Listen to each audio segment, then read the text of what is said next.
Hello viewers, welcome back. Today we continue with magnetic motor animations, and this time I present you Johannes Reinhold magnetic motor.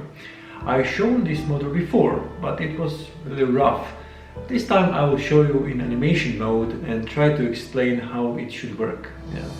In front of my face now you can see briefly animation, and let's go now to the big screen and see how this should operate. Okay, so this is Johannes Reinhold magnetic motor, and let me explain how it's supposed to work. So this is basically a typical electric motor. You'll see, I explain you right now why. This on the outside, these red magnets will represent our stator magnets, and of course we need a rotor magnets to make a rotation of this rotor inside. And this, if you see these brown rods, it's not presented here. I cannot show it in this software. But on these rods, these brown rods are basically our coils. They are typical copper coils, and these rods will be winded with these coils, and our motor, this will represent our electromagnets. So this motor has a combination of the permanent magnets and the electromagnets.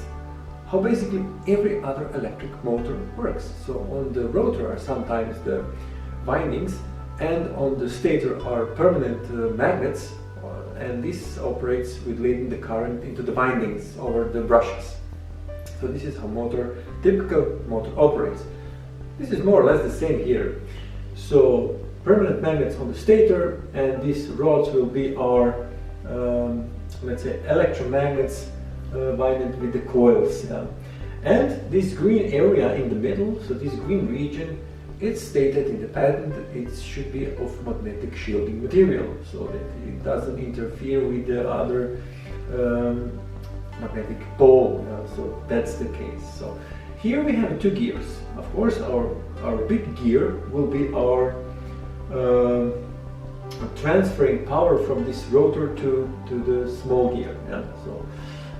What is here important to say? It's important to say that for this motor, we need electric current. So we should lead the current through these electromagnets here, which are inside this shielding material, and then these magnets will repel itself from the stator magnets over here.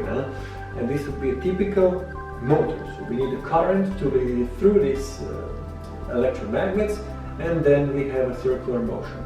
And then the transmission mechanism over here for the big gear, we transfer the power to the smaller gear. And the smaller gear should be connected to the output generator. So what to say here? So here will be our output generator, and here is our main, let's say, transferring mechanism for the power on the generator from this huge rotor and this motor setup. I doubt that this can work really, because I'm not sure that with such a setup we can get output power higher than the input power. Whether it's logical, I would say, when you have a big gear transferring power to the small gear, or it's other way around. When you have a small gear transferring power to the big wheel, you will have a higher power on the big wheel. But here is even the opposite. So that is strange. The first thing which is strange. And other than that, this is really unusual motor setup for the magnetic motor. I would say this is a typical electric motor, and then you have a higher speed on the small gear for using it for other purposes. But nevertheless, in the description below there is a patent which explains this magnetic motor, and principally it should work. So feel free to read it and give your comment in the section below.